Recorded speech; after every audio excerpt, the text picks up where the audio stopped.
नमस्कार मित्रांनो, विलास नाईक या यूट्यूब चॅनलवरून आपण नवीन वकिलांसाठी लॉ ऑफ लाईफ या सदराखाली वेगवेगळी माहिती देत असतो. मित्रांनो, आज आपण अग्निशास्त्राची माहिती देणार आहोत. त्यापूर्वी एक विनंती आहे, विलास नाईक हे चॅनल जर आपण सबस्क्राईब केलं नसेल तर जरूर सबस्क्राईब करा.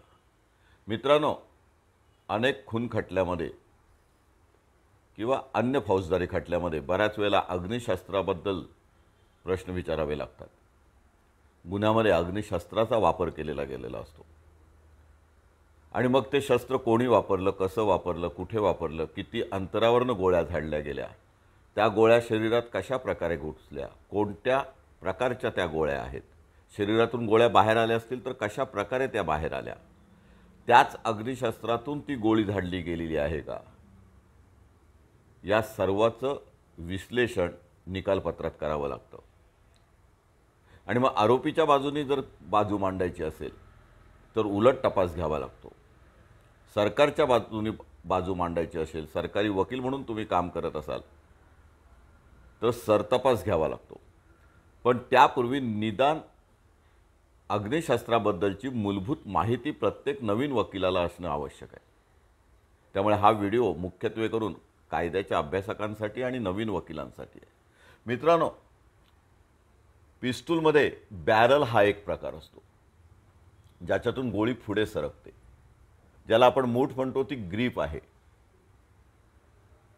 ट्रिगर म्हणजे आपण चाप म्हणतो आणि या संपूर्ण इन्स्ट्रुमेंटला आपण पिस्तूल असं म्हणतो. याला कृत्रिम पद्धतीने गोळ्या ठेवण्यासाठी कार्ट्रेज असतं. आता हे सर्व जे पिस्तूलमध्ये असतं ते प्रत्येक वेळेला रिव्हॉल्व्हरमध्ये असतंच असं नाही. त्यामुळे पिस्तूल आणि रिव्हॉल्व्हर यातला मुख्यतः फरक जाणून घेणं महत्त्वाचं आहे. रिव्हॉल्व्हरमध्ये जे रिव्हॉल्विंग चेंबर असतं त्याच्यामध्ये 6 गोळ्या आधी ठेवाव्या लागतात आणि मग ट्रिगर दाबल्यानंतर किंवा चाप ओढल्यानंतर, ज्याला आपण घोडा म्हणतो, तो ट्रिगर आपटतं आणि त्या गोळीचा जो मधला भाग असतो त्याच्यावर ते आपटल्यानंतर प्रज्वलित होऊन बॅरल म्हणून गोळी सुटते, ज्याला आपण मझल असं म्हणतो.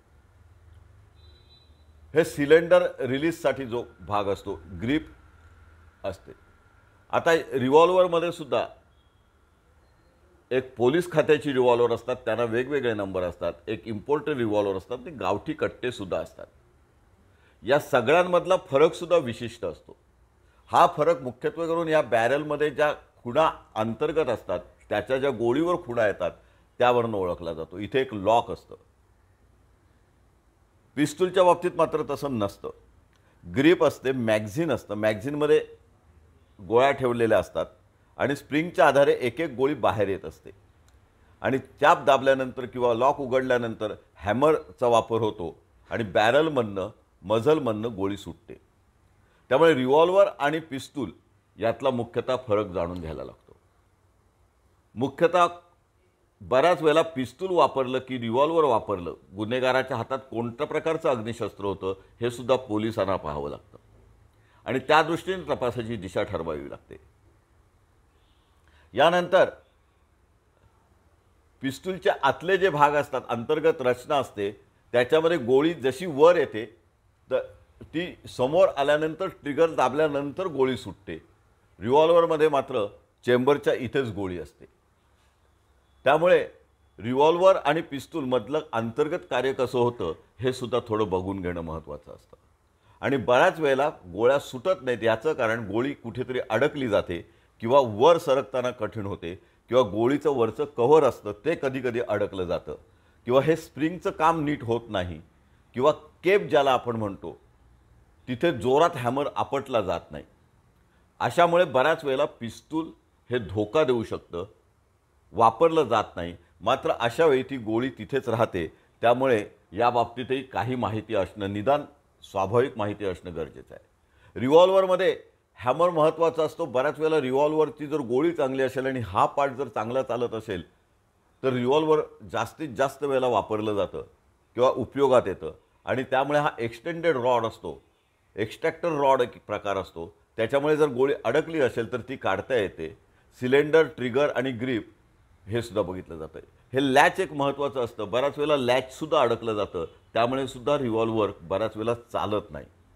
त्यानंतर रिअर साईटवरून इथून जेव्हा नेम धरला जातो, ग्रीप कशा प्रकारे पकडली जाते, यावरून सुद्धा बऱ्याच वेळेला फौजदारी गुन्ह्यामध्ये आरोपीचा उद्देश कसा होता, आरोपींनी स्वतःच्या बचावासाठी रिव्हॉल्वर किंवा अग्निशस्त्र वापरलं की जाणीवपूर्वक समोरच्याला मारण्यासाठी वापरलं, त्याचा त्वेषाने रिव्हॉल्वर कसं पकडलं होतं, ज्याचाही विचार बऱ्याच वेळेला उलट तपासाच्या अनुषंगाने पुराव्यासाठी केला जातो.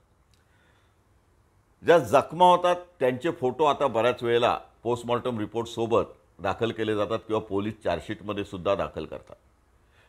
त्यामुळे या जखमा कशा होतात, एक्झिट ऊन कोणती, आत येणारी ऊन कोणती आणि बाहेर जाणारी ऊन कोणती, हे बघितलं जातं. जेव्हा गोळी आत जाते तेव्हा तिथली कातडी फाडली जाते आणि तिचं स्वरूप अशा प्रकारचं असतं. त्यामुळे ह्या जखमांचा अभ्यास होणं सुद्धा महत्त्वाचं असतं. मित्रांनो, जर जवळून गोळी झाडली गेली तर आणखीन स्किन रप्चर होते, फाटते. त्यामुळे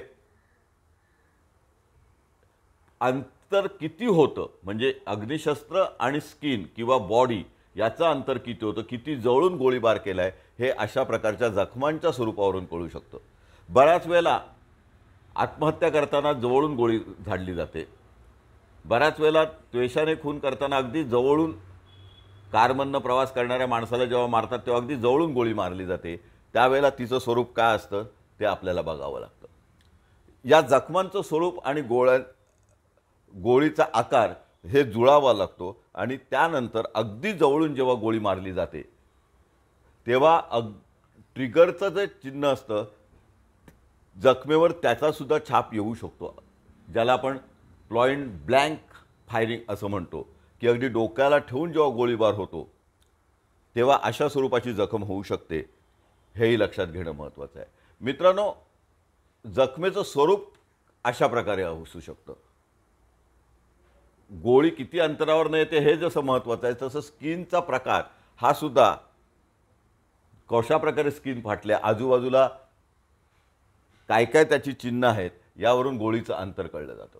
आणि त्याच्यासाठी म्हणून गनशॉट इंजुरीबाबत अगदी जवळून जर राऊंड फायर केला किंवा गोळी मारली गेली असेल तर अशा प्रकारची जखम असते.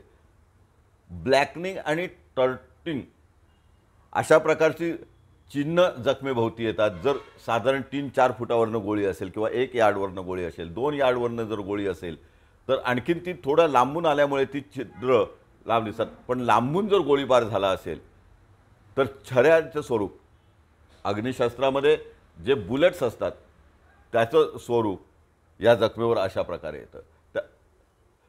त्याच्यासाठी जर गनशॉट झालं तर किती अंतरावरनं कशी जखम दिसेल याच्यासाठी हे चित्र उपयोगी पडतं. आपल्या लक्षात येईल की 1 यार्डवर जर गोळी मारली गेली तर जखमेचं स्वरूप असं असेल, 2 यार्ड, 3 यार्ड, 4 यार्डच्या पलीकडे गोळी मारली तर अशा स्वरूपाच असतं. हेच चित्ररूपाने जर बघायचं असेल तर काही इंचावरनं गोळी मारली तर अगदी गोळीचं डायरेक्ट एंट्री ओढ होते. त्याच्यानंतर मात्र एंट्री ओढ होताना किंवा छऱ्यांच्या जखमा असताना अशा वेगवेगळ्या प्रकारे जखमा होतात. त्यामुळे हे चित्रसुद्धा लक्षात ठेवणं अत्यंत महत्त्वाचं असतं, त्याची माहिती घ्यावी लागते. किती अंतरावरनं गोळी येते, गोळीचं स्वरूप कसं असतं आणि ती छातीत मारली असेल किंवा शरीरावर कुठेही मारली असेल तर तिचं स्वरूप कसं असतं जखमेचं, हे सुद्धा आपल्याला विशेष करून लक्षात घ्यावं लागतं. त्यामुळे गोळी मारणाऱ्याचं अंतर, म्हणजे गोळीबार करणाऱ्याचं हातातल्या रिव्हॉल्वरचं अंतर किंवा पिस्तूलचं अंतर मैताच्या शरीरापासून किती होतं हे या जखमांच्या स्वरूपावरून कळतं. जेव्हा गोळी आत शिरते तेव्हा गोळीबरोबर उडालेली जी इतर पावडर वगैरे असते ती सुद्धा जखमेला लागते.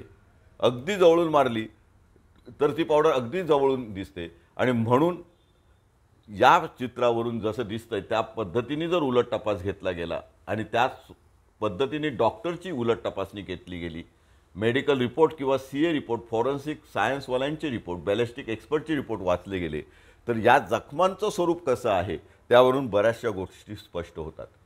मित्रांनो, अग्निशस्त्राचे प्रकार वेगवेगळे आहेत. अगदी .22चं रिव्हॉल्वर असू शकतं किंवा पिस्तूल असू शकतं ज्याची गोळी अगदी बारीक असते.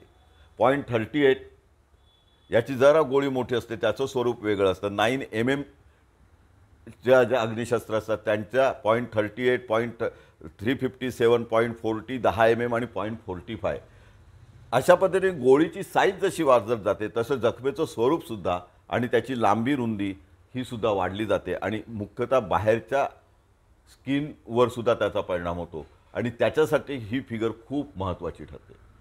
हे सगळं तुम्हाला मोदी, पारेख, कॉक्स, रेड्डी, अत्रे अशा अनेक मेडिकल सायन्सवरची जी पुस्तकं आहेत त्याच्यात ही सगळी माहिती उपलब्ध होऊ शकते.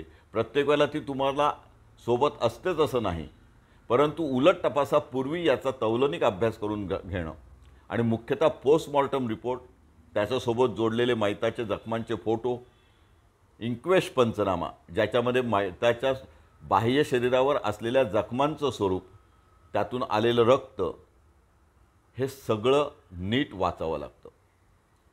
याचबरोबर स्पॉट पंचनामा म्हणजे जागेचा पंचनामा, जागेवर जर फायरिंग झालं असेल तर तिथे गोळ्यांची कव्हर्स पडलेली होती का, रिव्हॉल्वर पडलं होतं का, अग्निशस्त्र पडलं होतं का, की आरोपी सोबत घेऊन गेले, हे सुद्धा पाहावं लागतं.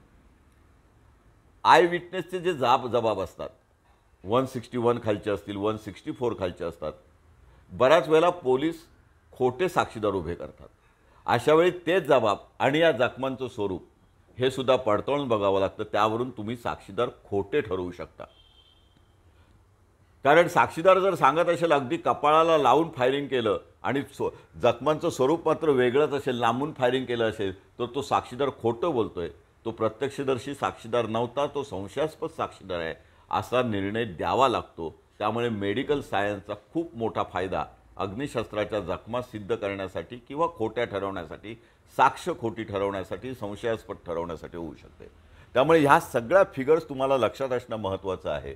आणि त्यानंतर गोळ्या ज्या वापरल्या जातात त्या वापरल्यानंतर त्यांची जी लीड्स असतात त्या वेगवेगळ्या गोळ्यांचे प्रकार जे असतात त्याच्याप्रमाणे ती लीड्स फिरत जातात. त्यामुळे त्या लीड्सचा अभ्याससुद्धा करणं महत्त्वाचं असतं. ही लीड्स तुम्ही जर मुद्देमाल पाठवण्याची यादी बघितली तर त्याच्यामध्ये त्याचे आर्टिकल्स नंबर असतात आणि CA कडनं, फोरेन्सिक सायन्सकडून किंवा बॅलिस्टिक एक्सपर्टकडनं ती तपासून आल्यानंतर पुन्हा ती कोर्टात पाठवली जातात. काही गोष्टी जागेवर मिळालेल्या असतात, त्यांचं स्वरूप बघता ते कुठल्या अग्निशस्त्रातून ती गोळी गेलेली आहे, त्याची साईज काय याचा अभ्यास करता येतो. बऱ्याच वेळेला अग्निशस्त्र कोणतं हे साक्षीदारांना माहिती नसतं किंवा सर्कमटन्शियल एव्हिडन्स, परिस्थितीजन्य पुरावा असेल तर मग अग्निशस्त्र कोणतं हे अशा प्रकारच्या जखमांच्या स्वरूपावरून ठरवता येतं. मित्रांनो, एक्झिट वूंड आणि एंट्री वूंड हे दोन महत्त्वाचे प्रकार आहेत. शरीरात गोळी शिरते, ती शरीरात एकतर राहते किंवा शरीर फाडून बाहेर येते. लांबून अंतरावरनं गोळी मारली असेल तर तिचा अर्थातच स्पीड कमी असतो. जवळून गोळी मारली असेल तर स्पीड जास्त असतो. ती तुमच्या छातीत घुसून पाठीतून सुद्धा बाहेर पडू शकते, खांद्यात घुसून दंडातून बाहेर पडू शकते.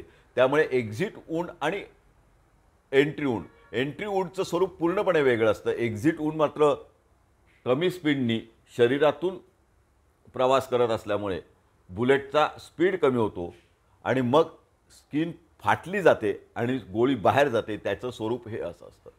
कुठली अंतरावरनं आणि कुठल्या पद्धतीने गोळी मारली गेले, कुठल्या दिशेने गोळी मारली गेले हे सुद्धा यावरनं ठरवू शकतं. त्यामुळे एक्झिट वूंड आणि एंट्री वूंड याचा अभ्यास करणं गरजेचं असतं. मुळात CA रिपोर्टचा अभ्यास असणं आवश्यक आहे. कोणकोणत्या पद्धतीने बॅलिस्टिक एक्सपर्ट आपले रिपोर्ट तयार करतात. आता नवीन पद्धतीमध्ये ऑर्गॅनिक, इनऑर्गॅनिक पद्धत आणि इलेक्ट्रोकेमिकल आणि इतर प्रकारच्या पद्धतीने सुद्धा अग्निशस्त्र वापरलं गेले का, ते चालू स्थितीत आहे का, त्याच्यामध्ये सापडलेली पावडर किंवा दारूचा अंश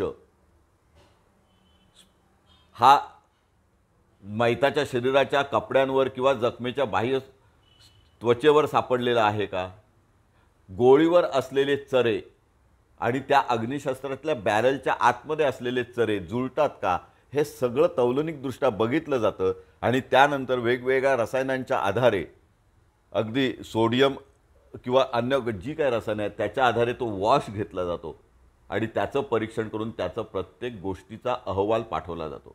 बऱ्याच वेळेला नवीन वकील किंवा अनेक वकील हा CA रिपोर्ट तपासून पाहत नाहीत, बॅलिस्टिक एक्सपर्टचा रिपोर्ट समजून घेत नाहीत. तुम्ही कुठल्या पोलीस अधिकाऱ्यांची मदत घेतलीत किंवा तज्ज्ञ डॉक्टरांची मदत घेतली तर पोस्टमॉर्टम रिपोर्टसोबतच हा बॅलिस्टिक एक्सपर्टचा रिपोर्ट समजून घेणं महत्त्वाचं ठरतं. बऱ्याच वेळा त्याच्यात बचावाचे मुद्दे अनेक लपलेले असतात. त्यामुळे ही पद्धत माहिती असणं, कार्यपद्धती माहिती असणं आवश्यक आहे.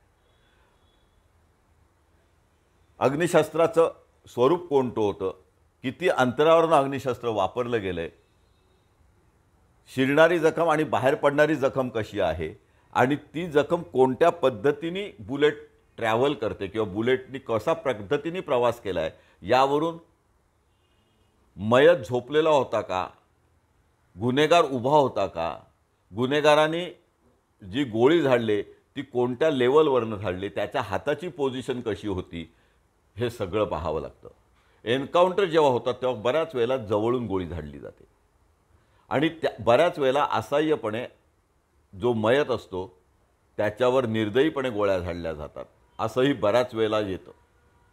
अनेक खून खटल्यांच्यामध्ये येतं की मयत निरपराध होता किंवा निशस्त्र होता, तो बसलेला होता किंवा झोपलेला होता आणि त्याच्यावर गोळ्या झाडल्या, तेव्हा त्याचा प्रवास जो गोळीचा आहे तो सुद्धा अत्यंत महत्त्वाचा असतं. त्याच्यासाठी या प्रकारच्या जखमांचा अभ्यास असणं महत्त्वाचं असतं. ज्या पद्धतीने बुलेट जाते, ते जे छिद्र असतं ते कसं असतं आणि त्याचा प्रवास कसा होतो याचा सुद्धा तौलनिक अभ्यास करणं अत्यंत महत्त्वाचं आहे.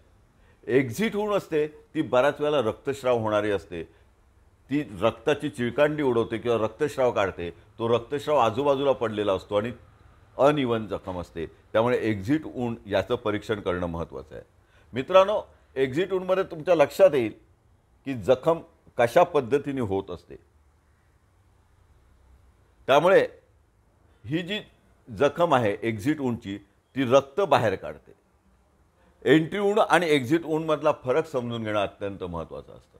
बऱ्याच वेळेला एक्सरे काढले जातात आणि एक्सरेमध्ये जर बुलेट अडकलेली असेल तर ती दिसत असते. बुलेटचा जो पुढचा भाग असतो, शिशाचा भाग असतो, तो बऱ्याच वेळेला अडकलेला दिसतो. त्यामुळे एक्सरेचा अभ्यास करणं हे सुद्धा महत्त्वाचं आहे.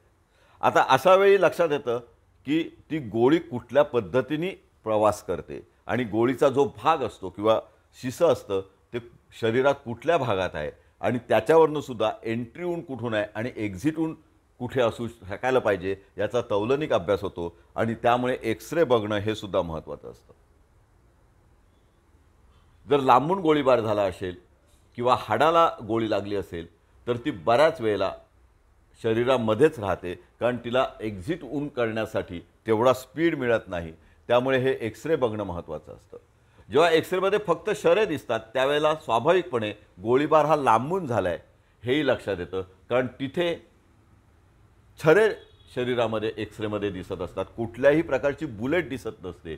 त्यावरून सुद्धा किती अंतरावर गोळीबार झाला आहे हे बघावं लागतं, ओळखता येतं. त्यामुळे या एक्सरेचा अभ्यास असणं आणि एक्सरेमध्ये गोळीची पोझिशन कोणत्या पद्धतीने आहे ती बघणं अत्यंत महत्त्वाचं असतं. उलट तपासामध्ये डॉक्टरांना याबाबत महत्त्वाचे प्रश्न विचारता येतात. बऱ्याच वेळेला हल्ली बॅलिस्टिक एक्सपर्टना तपासलं जातं. त्यांनासुद्धा शरीरात गोळी कोणत्या पद्धतीने शिरले आणि तिचा स्पीड काय होता त्यावरून अंतर कळलं जातं.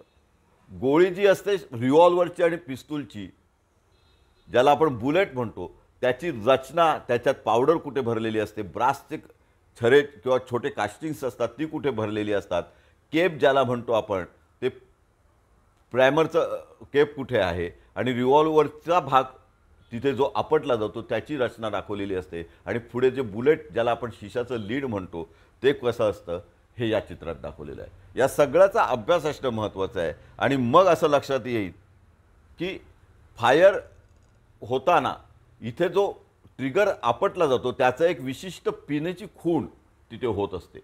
त्यावरून सुद्धा अग्निशस्त्र तेच होतं की नव्हतं हे बॅलिस्टिक एक्सपर्ट तपासत असतात. जर अहवाल चुकीचा वाटला तर या मुद्द्यावरून क्रॉस करता येते.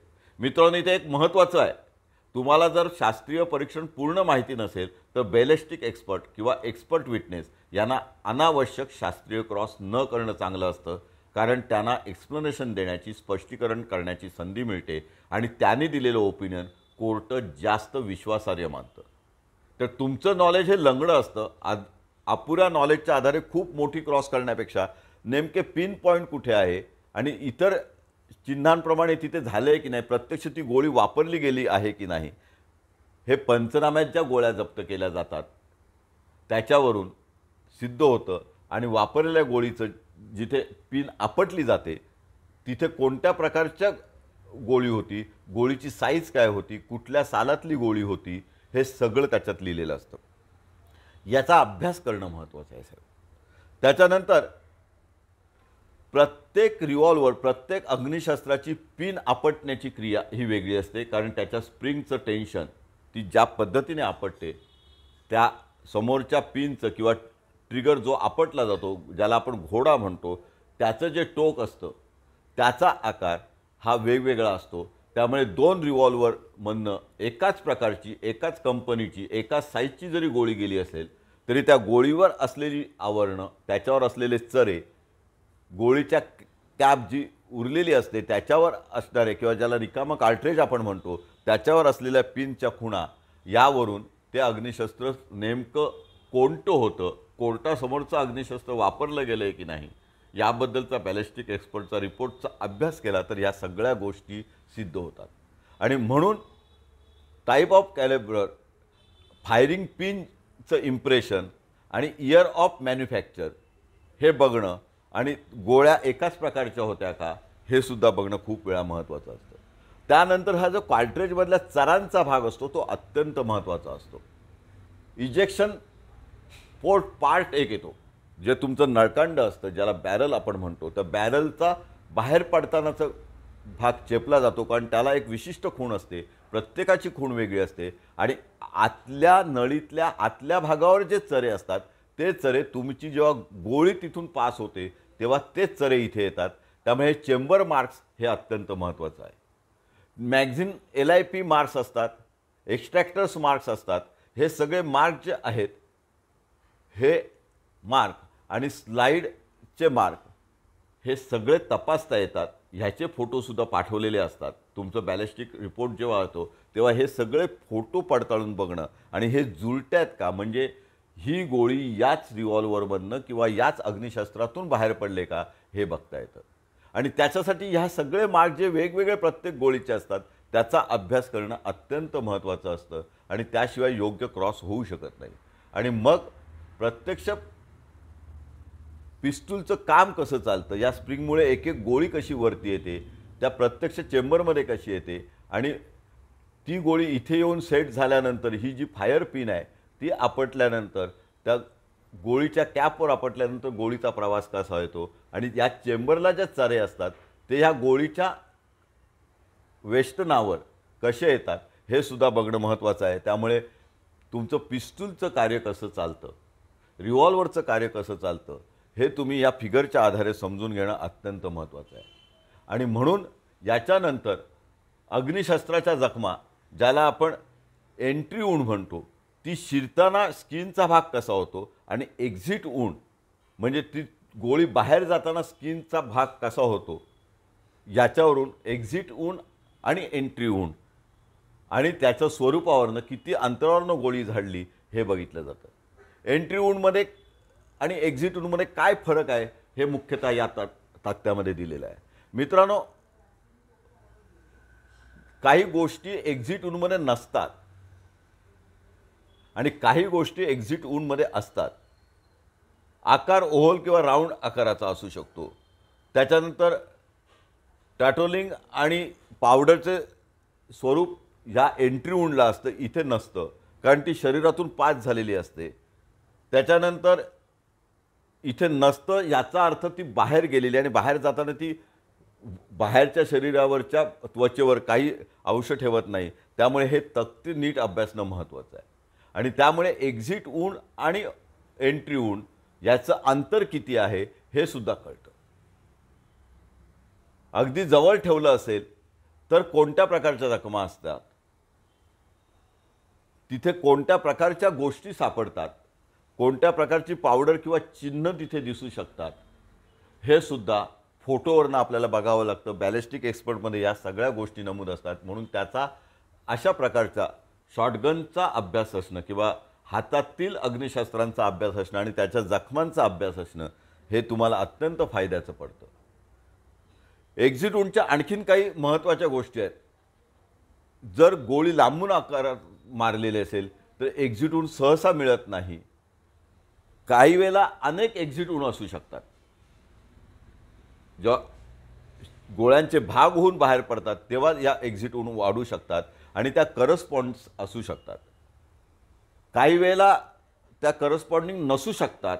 हे सुद्धा तुम्ही जर पूर्णपणे तौलनिक अभ्यास केलात तर अग्निशस्त्र किती अंतरावरनं वापरलं गेलं याच्यावरनं बघता येईल. याच्यानंतर एक महत्त्वाचा भाग येतो. बऱ्याच वेळेला असा डिफेन्स घेतला जातो की मैतानी सुसाईड केलं किंवा आत्महत्या केली.